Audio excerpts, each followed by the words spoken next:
16장 24절의 말씀을 우리 합독하시겠습니다.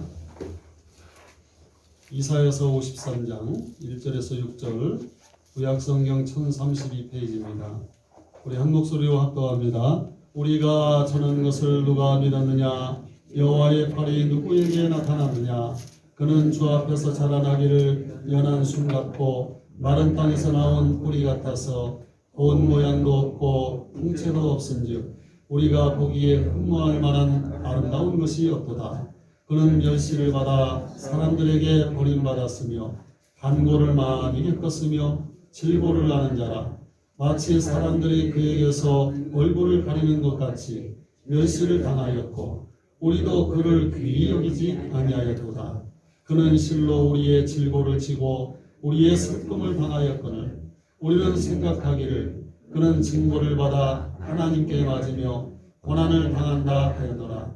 그가 찔림은 우리의 허물 때문이요 그가 상함은 우리의 죄악 때문이라. 그가 징계를 받음으로 우리는 평화를 누리고 그가 채찍에 맞음으로 우리는 나음을 받았도다.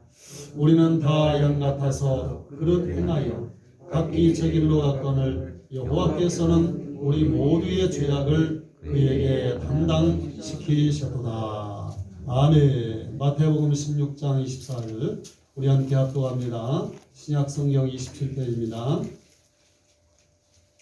이에 예수께서 제자들에게 이르시되 누구든지 나를 따라오려거든 자기를 부인하고 자기 십자가를 지고 나를 따를 것입니다. 아멘. 우리 다 같이 따라서 합시다. 내 몫에 십자가. 이러한 말씀으로 써봤습니다. 여러분은 다음 주에 내가 죽는다는 사실을 알면 어떻게 도대체 될 것 같습니까? 아마도 대부분 사람들이 그 사실을 모르고 살다가 죽는 것이 더 좋을 것이라고 생각할 것입니다. 왜 그렇습니까? 내가 죽는다는 사실을 알면 죽는 그 순간까지 안 죽으려고 발버둥 치다가 고통스럽게 죽을 것이기 때문에 그런 것입니다. 근데 오늘 성경을 자세히 보면 예수님은 당신이 언제 죽으실지 알고 계셨습니다. 그럼에도 불구하고 조금도 두려워하지 않고 다가오는 죽음의 시간 속으로 갈 길을 묵묵히 앞장서서 가십니다. 누가복음 이 성경을 보니까 예루살렘으로 앞서서 가시더라. 이러한 표현이 여기에 써 있습니다. 이 말은 단순히 이해하면 안 되는 부분이에요. 예수님은 예루살렘으로 지금 올라가면 당신이 죽는다는 사실을 알고 계십니다. 그럼에도 불구하고 마지못해서 가시는 길이 아니라 앞서서 올라가셨다는 얘기입니다. 다시 말하면 앞에 다가온 십자가의 죽음을 어거지로 받아들이는 것이 아니라 스스로 받아들이시는 것입니다. 오늘은 종려주일입니다. 예수님이 십자가 앞으로 다가서시는 고난주간입니다. 여러분은 종려주일의 의미를 아십니까? 십자가를 지고 죽으시기 직전에 예수께서 베다니에서 어린 나귀 새끼를 타고 예루살렘으로 입성한 것을 기념하는 주일입니다. 이때 어린아이들과 많은 예루살렘 시민들이 길거리에 나와서 자신의 겉옷을 길에다 깔고 종려나무 가지를 꺾어들고 호산나 호산나를 외쳤습니다. 그래서 나무를 흔들며 왕의 오심을 환영하여 종려주일이라는 그러한 주일이 생겨난 것입니다. 어떤 분은 이 종려를 갖다가 인생의 종지부를 찍기 위해서 맞이하는 주일이라 해서 여행을 마치는 주일, 예수님의 인생을 마치는 주일로 해석을 합니다. 죽음이 다가온 시간, 우리 주님의 생애를 마치는 주일에 있었던 사건이었습니다. 우리 주님도 당신의 인생의 여정을 끝나는 시간이 오고 있음을 알고 있었습니다. 근데 어디 한 군데도 당신이 당하실 죽음에 대해서 두려워하거나 무서워했다는 그런 말씀이 없어요. 오히려 적극적으로 다가온 십자가를 지십니다. 이것이 주님의 은혜인 것을 여러분 이 아침에 믿으셔야 됩니다. 만약에 우리 주님이 십자가를 질 때 마지못해서 지시거나 도망치다가 저 풍기에서 잡혔다든지 아니면 봉화에서 붙들려서 십자가에 억지로 매달렸다면 우리의 구원은 이루어질 수가 없는 것입니다. 우리가 전하는 복음은 가짜 복음이 되는 것입니다. 그런데 이사야서 선지자는 예수님이 땅에 오시기 전 739년에서 680년까지 사역했던 선지자인데 약 650년 후에 있을 예수 그리스도의 사건, 십자가의 그 사건을 650년 전에 예언을 했고 그 예언이 그대로 이루어졌던 거예요. 구약 성경 가운데 300여 번이나 예수가 오실 것을 예언했고 이 모든 말씀이 그대로 이루어졌다는 것입니다. 예수님은 어떤 분이라 따라서 합시다. 예언을 밟고 말씀을 밟고 오신 분이다. 예수님은 그냥 똑 떨어진 분이 아니야. 예언의 말씀을 밟고 그 말씀대로 오신 분이고 그 말씀대로 성취하신 분이라니. 성경의 말씀을 이루기 위해서 예수님이 고난받으시고 목마름을 당하셨으며 징벌을 받고 멸시를 받았다고 성경은 말하고 있습니다. 그리고 이사야서 53장 3절에 보면 그는 멸시를 받아서 사람에게 실은 버림바 되었으며 간고를 많이 겪었으며 질고를 하는 자, 마치 사람들에게 얼굴을 가리우고 보지 않음을 받은 자 같아서 멸시를 당하였고 우리도 그를 귀히 여기지 아니하였도다. 이렇게 기록하고 있습니다. 예수 그리스도께서 이 땅에 오셔서 당시 로마 사회의 극형에 해당하는 십자가형을 받으셨습니다. 그러나 예수님이 이 땅에 오셔서 세상의 모든 사람들의 죄를 대속하시기 위하여 십자가에서 못 박혀 죽으신 것입니다. 19세기의 위대한 시인이었던 롱펠로우는 결혼 후에 얼마 있다가 사랑하는 아내가 죽었습니다. 다시 재혼을 했는데 이번에 재혼한 아내가 심한 화상을 당하여서 오랫동안 고생을 하면서 살아온 것입니다. 어느덧 75세가 되면서 기자들이 롱펠로우에게서 와서 이렇게 질문합니다. 선생님은 저희들이 볼 때 인생 자체가 고난의 삶이라고 봅니다. 근데 어떻게 해서 그렇게 아름다운 시를 쓸 수가 있습니까? 라고 물었습니다.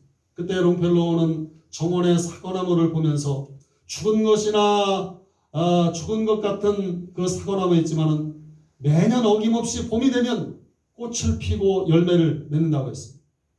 예수님께서 우리를 구원해 주셔서 부활하신 것처럼 우리의 새 생명이 나와서 함께 하셔서 분명히 죽었으나 새순이 돋고 꽃을 피고 열매를 맺기 때문이라고 말을 하는 것입니다. 예수님의 모든 예언은 그 말씀대로 다 이루어졌습니다.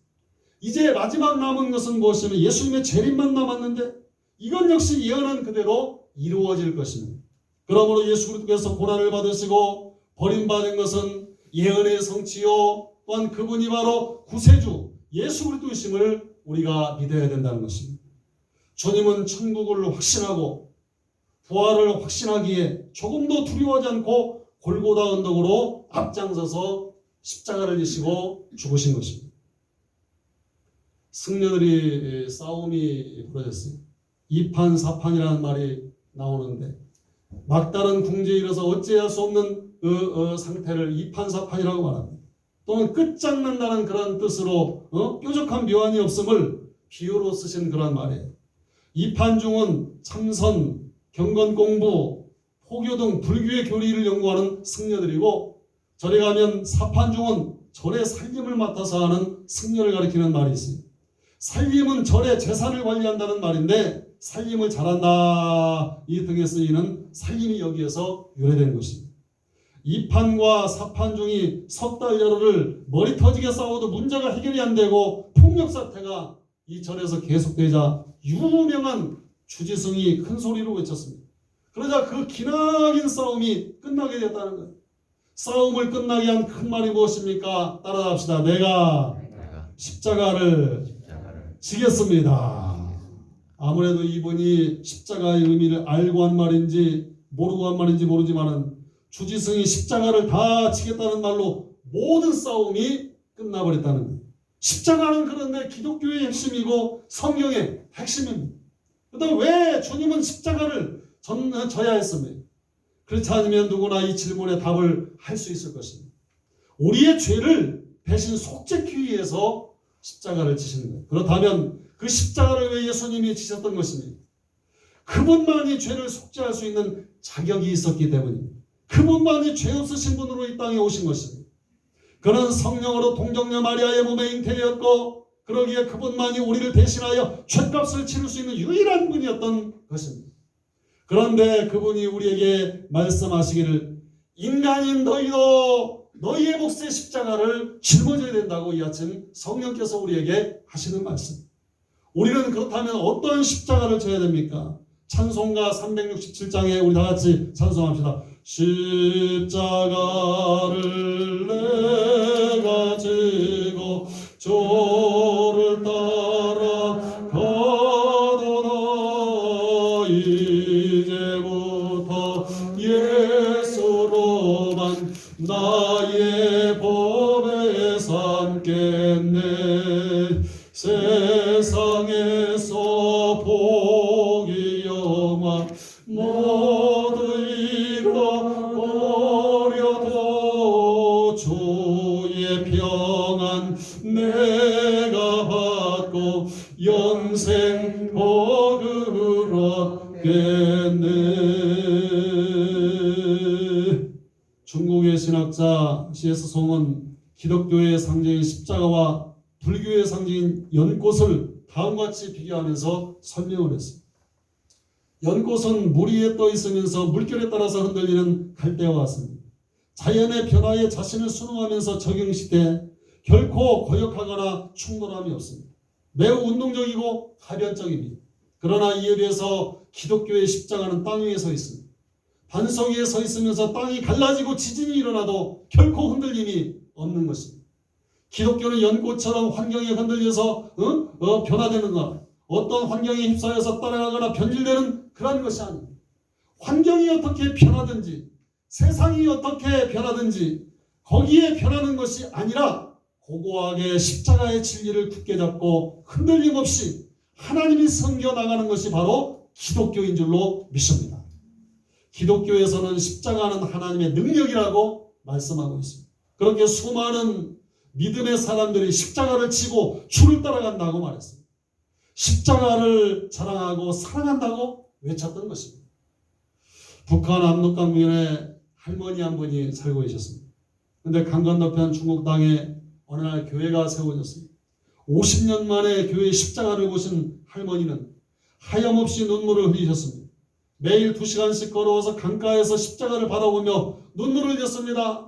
그러던 어느 날 할머니는 이 강을 건너기 시작합니다. 강을 건넌 할머니는 교회에 도착해서 목사님께 보자기를 내어놨습니다. 그 안에는 할머니가 50년 동안 모아온 11조 예물이 들어있었습니다. 저는 배고파서 온 것이 아닙니다. 하나님께 이 예물을 드리러 이 강을 목숨을 걸고 국경을 건너왔습니다. 50년 동안 모아온 할머니의 11조 앞에서 목사님은 눈물을 흘리셨습니다. 할머니는 다시 강을 건너 북한 땅으로 가시면서 십자가를 바라보며 계속하여 기도하겠다고 약속하셨습니다. 이 나라 이 민족을 긍휼히 여겨달라고, 불쌍히 여겨달라고, 하나님의 사랑을 회복하게 해달라고 저는 기도하겠습니다. 이 할머니의 마지막 말씀이었습니다. 십자가를 바라볼 때마다 예수 그리스도의 십자가의 은혜와 감동이 오늘 이 시대의 기독교인들의 심령 가운데 임해야 될 줄로 믿으시기 바랍니다. 우리를 위해 대신 죽으신 구원이 십자가 안에 있어요. 우리를 향한 주님의 사랑이 그 안에 있어요. 우리가 살아갈 삶의 능력이 십자가 안에 있는 것입니다. 이 십자가를 바라볼 때마다 감동이 없다는 것은 오늘날 기독교인들의 심령의 상태에 비극이 찾아온 거예요. 스폴지온 목사가 어느 날 뜨거운 눈물을 흘렸습니다. 옆에 있던 사람이 목사님에게 물어봅니다. 목사님, 왜 자꾸 눈물을 흘리십니까? 스폴지온 목사님이 대답합니다. 십자가를 생각하면서도 내 마음속에 감동이 없기 때문에 울고 있습니다. 십자가의 감동을 누구보다 더 알고 있던 스폴지온 목사님은 십자가를 생각하면서도 감동이 없어진 자신의 심령의 상태를 생각할 때 눈물이 나더라고요. 십자가를 볼 때 감동이 되는 신앙생활 하시기를 주의 이름으로 부탁드립니다. 십자가를 묵상할 때마다 주체할 수 없는 감동을 달라고 여러분 이 사순절에 다음 주간 고난주간에 우리 기도해야 돼요. 십자가는 아무리 묵상하고 아무리 찬양해도 늘 부족한 것밖에 없기 때문입니다. 십자가를 여러분의 가슴속에 품고 사시기를 주의 이름으로 부탁드립니다. 부디 구원과 사랑과 능력이 되는 예수 십자가의 감동, 그 감동이 여러분에게 임하는 복이 임하기를 주의 이름으로 축원합니다. 그렇다면 여러분은 어떠한 십자가를 지고 가십니까?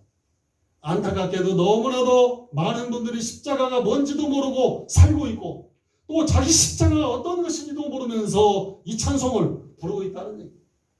여러분, 어떤 것이 우리가 짊어져야 될 십자가입니까? 일반적으로 몇 가지가 있지만 첫째, 주님이 맡겨주신 사명입니다.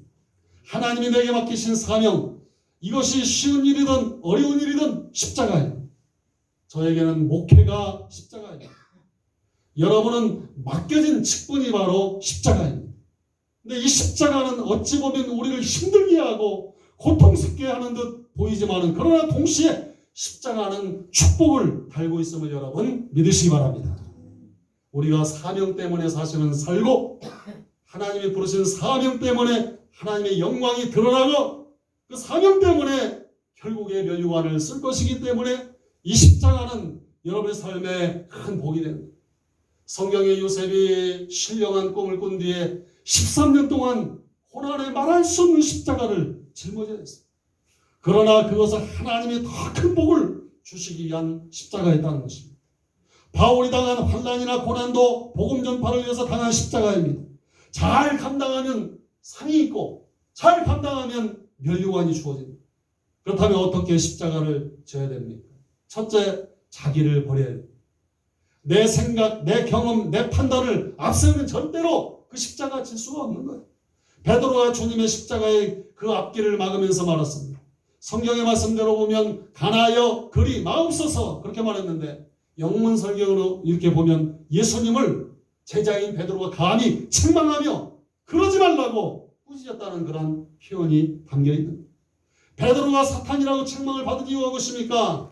주님의 뜻을 헤아리지 못하고 단순히 자신의 생각을 앞세웠기 때문에 우리도 우리의 십자가를 지르면 내 생각, 내 경험, 내 판단을 버려야만이 사명의 십자가를 지게 됩니다. 근데 그것이 쉽지가 않은 거예요. 그래서 십자가라고 말합니다. 쉬우면 십자가라고 말할 수 없어요. 아주 어려운 것입니다.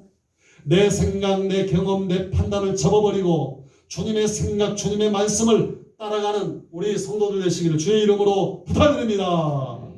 이 십자가를 칠 수 있는 방법은 믿음을 가지고 있어야 됩니다. 믿음이 있어야 그 십자가를 지게 됩니다. 둘째로 자기 십자가를 져야 됩니다. 이 십자가는 누구의 것입니까? 어찌 보면 주님의 십자가 같지만은 주님은 우리에게 너희 십자가라고 분명히 성경에 말씀하고 있습니다. 주님이 지신 십자가는 주님만이 질 수 있는 거예요. 우리가 주님의 십자가를 어떻게 내가 질 수 있어요? 주님이 지신 그 십자가는 구원의 십자가. 이 시대를 살아가는 성도들의 짊어져야 할 십자가는 사명의 십자가임을 여러분 믿으시기 바랍니다.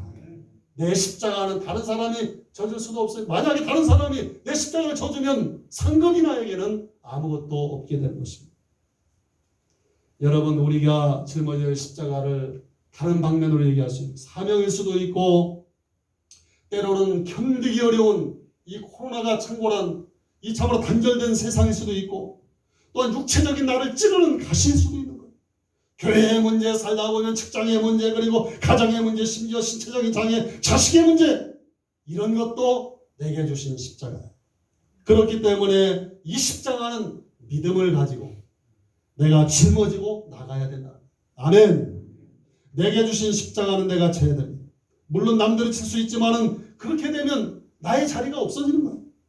그리고 주님만을 따라가는 심령들 되시기를 바라겠습니다. 말씀을 정리해 돌아갑니다. 주님은 말씀하십니다. 너희 십자가를 지고 따라서 합시다. 나를 쫓을 것이니라. 십자가를 지면 다른 것을 가는 것이 아니라 주님을 따라가야 된다. 세상을 따라가거나 명예를 따라가거나 권세를 따라가거나 재물을 따라가는 그것으로 해결되는 문제가 아무것도 없다는 거예요. 그렇다면 어떻게 해야 됩니까? 나를 따라오라는 주님의 말씀은 무엇을 뜻하냐면 예수님처럼 행동하라는 얘기예요. 주님처럼 치면 된다. 그렇다면 그 모습은 어떤 모습이냐? 예수님이 십자가 진 모습은 이사야 53장에 다 써 있습니다. 우리 예수님은 어떻게 십자가를 지셨습니까? 아무도 그 십자가를 제모할 때 아무도 인정하지 않아도 그래도 참았다는 얘기. 그리고 남을 대신해서 처참한 고난을 당하셨습니다. 우리를 위해 질고를 졌고 슬픔을 당했고 가시어무제에 찔렸어요. 온몸이 성한 곳이 없이 채찍에 맞았어요. 그런데도 우리는 다 양같아 세상 사람은 다 몰라나고 제 갈 길로 가버렸어요. 이것이 십자가예요. 여러분의 신앙생활 하나님이 인정할 수 있도록. 아멘. 사람이 어떻게 나를 판단하지 않는다 할지라, 내 신앙을 갖다가 좋게 평가하지 않는다 할지라, 주님이 바라보실 때 착하고 진실한 종아, 아멘, 너도 내가 가는 그 길을 따라오고 있구나. 이것이 십자가. 보통 사람도 아닌 천지만물을 지으신 하나님이신 분이 인간의 몸을 입고 당하신 십자가, 어떻게 그것을 감당했습니까? 오직 그 이유는 따라합시다. 사랑 때문이다. 사랑이 아니면 절대로 짊어질 수 없는 그러한 십자가였어요. 그 사랑이 십자가를 감당하게 한 거예요. 마찬가지요. 우리도 주님의 길을 따라간다는 것은 여러분의 마음속에 주님의 사랑을 달라고 기도하시기를 바라겠습니다. 주님에 대한 사랑이 없이는 우리는 질 수가 없고, 이 영주교에 대한 사랑이 없이는 이 십자가 질 수 없고, 우리 자식도 가족도 사랑이 없이는 그거 짊어지고 갈 수가 없다는 거예요. 그래서 베드로에게 주님이 하신 질문이 무엇입니까? 사명에 대해 그 자리에서 요한을 시모나 내가 나를 사랑하느냐? 3번 물으셨어요. 이 시간 십자가를 져야 될 여러분에게 주님이 묻습니다. 아무개 집사야, 아무개 성도야, 아무개 권사야, 네가 나를 사랑하느냐? 네가 이 교회를 사랑하느냐? 네 가족을 정말로 사랑하느냐? 그러면 네 몫의 십자가를 자신을 부인하고 지고 나를 따라오너라. 주님 말씀하십니다. 설교를 뵙겠습니다. 성경의 얘기가 우리를 사랑하셔서 그 모진 십자가를 마지막 피 한 방울까지 물 한 방울까지 다 쏟으신 그 사랑의 얘기가 바로 이 구원의 얘기고 십자가의 얘기가 아닙니다. 이 사랑의 얘기는 바로 인간은 던져진 무목적인 그런 인간이 아니라 하나님의 계획을 이뤄나가기 위해서 하나님의 사랑이 십자가에서 다 쏟아진 그 사랑으로 사는 존재가 되었다는 것이 바로 이 성경의 얘기가 아닙니다. 더 나아가 예수님은 아무리 힘들어도 입을 열지 않았어요. 예수님은 괴로울 때도 도수장으로 끌려가는 양같이, 털 깎는 자 앞에 양같이 그 입을 열지를 않았어요. 그리고 주님은 한 가지 생각을 가지고 계신 것 같아요. 따라합시다. 내가 죽어야 네가 산다. 응? 이 마음은 원망과 불평을 하지 않았다는 거예요. 성경을 쭉 읽어본 빌라도의 법정에서도 원망과 불평 한마디 안 했어요. 대제사장과 서기관의 뜰에서도 한마디 말씀하지 않았어요. 많은 장로들과 공회원들 앞에서도 원망과 불평을, 그 모진 고난과 멸시 속에서도 한마디를 하지 않았어요. 우리는 어떻습니까? 십자가를 지는 우리의 자세는 원망과 불평이 가득하지 않습니까? 왜 내가 이 짓을 해야 되냐며 원망하지 않습니까? 어쩌다가 내가 저 왼수를 만나가지고 이 고생하느냐고 불평하지 않습니까? 주님은 한마디 입을 열지 않으시고 묵묵히 앞서서 십자가 지시는 예루살렘으로 올라가십니다. 사랑하는 성도 여러분, 오늘 여러분은 어떻게 십자가를 지고 계십니까? 주님이 지신 것처럼 지시기를 바랍니다. 오직 믿음으로, 그리고 주님을 사랑하는 마음으로, 그리고 남겨 인생에 주님 앞에 감사하는 마음으로. 이제 다음 주간이 고난주간이에요. 고난주간 야베스의 기도를 배우자 7일 특별 새벽 기도에 들어갑니다. 코로나 시대에 많은 것들이 단절됐지만 이제 나머지 일주일 동안은 기도하면서 주님의 십자가를 무릎으로 가까이 주님의 십자가 앞으로 나갈 수 있는 우리 모두가 되기를 주의 이름으로 축원을 드립니다. 예수 그리스도의 십자가, 구원의 십자가, 내 몫의 십자가, 오늘 이 말씀을 따라 우리가 이 고난주간 주님의 은혜와 그 그 주님의 참 사랑을 믿으며 감사하는 마음으로 주님을 따라가기를 원합니다. 부활의 영광 속에 거하는 우리의 삶이 되기 위하여 아버지 우리에게 주어진 모든 십자가를 달게 지고 주님을 따라갈 수 있는 믿음의 모습들이 될 수 있도록 진실한 종들이 되게 하옵소서. 예수님의 이름으로 기도하옵나이다. 아멘.